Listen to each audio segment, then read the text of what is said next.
listening to The Bug. May cause nausea, vomiting and headaches. Hello Britain, this is The Bug, the show that holds up a mirror to the world and smashes itself on the head with it in despair. I'm Andy, joining me, as always, Alice, and... I deny everything. It's just a good state of existence. Some good news, at last. There are no medicine shortages, according to the government, none at all.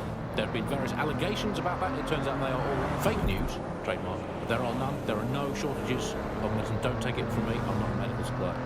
Take it from our beloved government. It's fine. In fact, I'm going to read between the lines here. And actually, so there's probably there's too much medicine, if anything. Just medicine.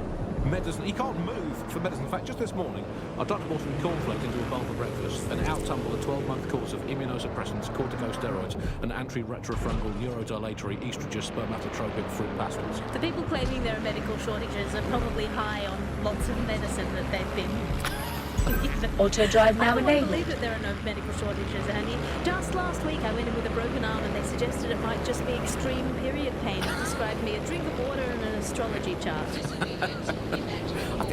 We can't be too far away from them just prescribing stiff upper lip like My uncle had a leg removed due to diabetes. They halved his insulin because they said there was less of him to be diabetic. Auto drive now disabled. So, anyway, people don't believe what you read or hear about there not being enough medical drugs to go around. It's not true. It's hospital hogwash, it's pharmaceutical flim-flam, it's medical mendacity, it's democratic humbug, it's Wow. nonsensical narcotic This looks nuclear I think I've made the point. Do not different. believe the news telling you that we've run out of medicine, nor should you believe the empty shelves at the chemists. They're also lying. Do not believe your doctor saying, sorry, we're fresh out of that, you're going to have to eat a carrot and pretend.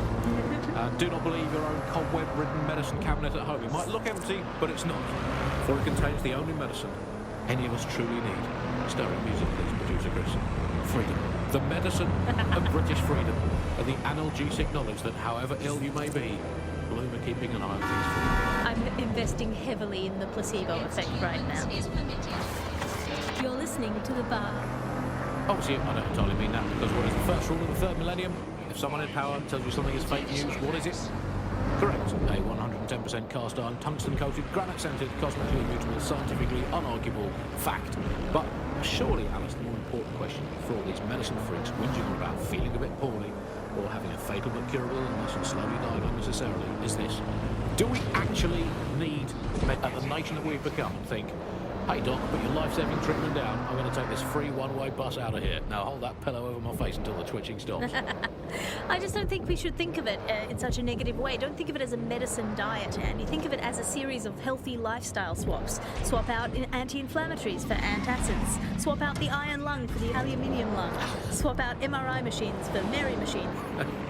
Obviously, critical shortages are as much part of our daily lives, our society and our culture today as things like football, music and complaining about the weather used to be in the old days. And, well, food shortages, we just learn to live with them, don't we? And there's a lot of positives as well with all these food shortages. I mean, we were eating too much anyway. As a nation, the government's just helping us live healthier lifestyles.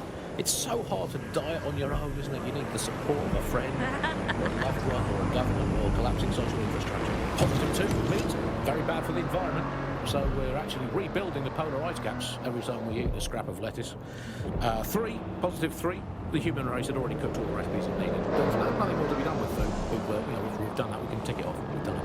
I was bored of food anyway, I've been eating it all my life. If you've been doing the same thing 3 times a day, 4 sometimes, 7 or even 8 times a day, you're bound to get bored.